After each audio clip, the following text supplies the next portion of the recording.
嘿嘿嘿嘿。是不是考虑冬天要到了，所以做出这种毛绒的配件，好让我们在冬天可以玩小人的时候不动手啊？10月份去了上海 WF 回来后，就和大家一起分享了在塑形家展位上看到的宝宝睡衣，当时就表示很喜欢。如今得到实物了，这我就不得不拿出我的鸡娘们挨个试衣服了。之后会在评论区动态抽奖视频同款宝宝睡衣配件包一份，在模型出货后发出，还希望大家多多3连关注。今天让我们一起来看由塑形出品、兼容1:12可动模型的布艺套件宝宝睡衣服装配件包。我这边是测评件，所以没有包装。配件总共只有2个内容，一个是睡衣，一个是拖鞋。衣服材质是棉布，而拖鞋方面并不是直接可以穿着的，而是通过3毫米的连接孔与模型主体进行对接，材质则是 PVC。衣服的尺寸从领口到脚踝是11.5厘米，加上帽子的高度是14厘米，手臂展开是10.5厘米，袖长是4厘米，腿长5.5厘米，袖口和裤腿的最大伸展是1厘米和2厘米。先来看一下外观，宝宝睡衣的造型外观是萌系拟人化的幼态软萌风的定位，采用兔形连体包体式的版型，整体呈现出幼崽化的视觉特征。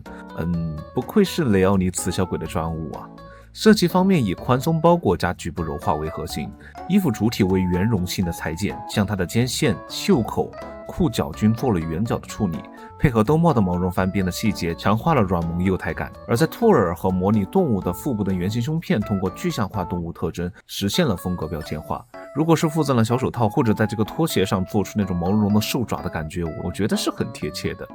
那色彩方面采用的是奶白主色加浅色点缀和浅蓝色的装饰线，全体都是一个马卡龙低饱和的配色，挺符合那种甜细萌感的猪牛审美啊。色彩层次上清晰且视觉柔和。针对12分娃的小体腔多关节的特征，采用的连体包身的结构，既避免了分体服饰下的比例崩坏，又通过拉链开合实现了穿脱的便利性。这边可以看到它的拉链可以从前面是一直延伸到后面的一个表现。材质方面的话，以宠物拟人化的设计锚点，通过了毛绒材质仿生元素的叠加，它会给我构建那种可抱持的软萌玩偶的意象啊！特别是冬天到了，当小人穿上这身衣服，确实增加了主动去接触小人的欲望，很契合12分娃的掌心摆件的定位。主体的话采用的是软绒的面料，模拟动物毛发质感。兜帽内衬用的是长绒面料，强化了视觉对比，通过材质肌理差异提升了层次。前中的拉链为迷你的金属质拉链啊，12分娃上的功能性的装饰件，拉链头也是做了同色系的涂装，保证比例协调。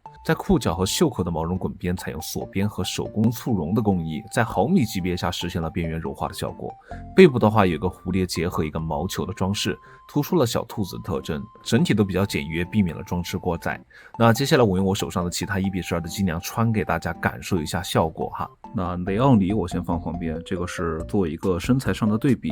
然后后面现在我是挑了个穿的比较紧实的娃娃进行试验，然后在后面其他的机娘的话我基本就已经穿上了，比如说像艾宁这种它就暴露的比较多，我怀疑这个视频回头被棒就审核不通过就很难受。然后首先我们穿着的时候先把这个裤子先塞进去，因为它下面刚才有测量嘛，它下面的那个长度是2厘米左右，所以它是很好穿过来的，直接往下一套就来了。然后是另一只腿，把鞋塞过来，然后往上一拉，基本就已经穿成了。然后手肘往后靠，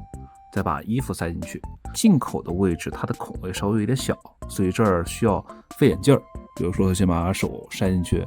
然后再用力往前怼怼。而且你要保证一个事儿，什么？他手指不能戳着衣服，他手指是很硬的，戳着衣服的话，他就会卡在那个地方，塞不进去。啊，这儿我快进一下。现在他在这个 Figma 爱丽丝的身上表现是很好的，就是这种他的睡衣的感觉，你不用去在意吊不吊裆，因为本身它吊裆的话，看起来观感是最好的。然后是手肘的问题，选择是否露出原本模型的手肘，像这边刚好就是露出手的一个状态的话，其实看起来手像不在了一样。然后帽子啊、马尾啊或者一些配件就选择性的去安装就好。那这个首先是作为 Figma 来说它的一个穿着体型的一个样式，那它能穿进去，其他的 Figma 应该就没问题。然后再来看一下莴苣壳，在莴苣壳的素体方面的话，艾宁它的身高是要比雷奥尼高这么1/3个头。穿着表现的话，这里显得艾宁它是很高挑的一个样子。首先可以看到脚踝它是有更多的暴露装，哪怕我是往下拉的时候也是会显得腿很长。然后在手关节部分需要他的手就比较短了，需要往里面伸一下，然后露出一点点手指节。摆 pose 的话是基本没问题。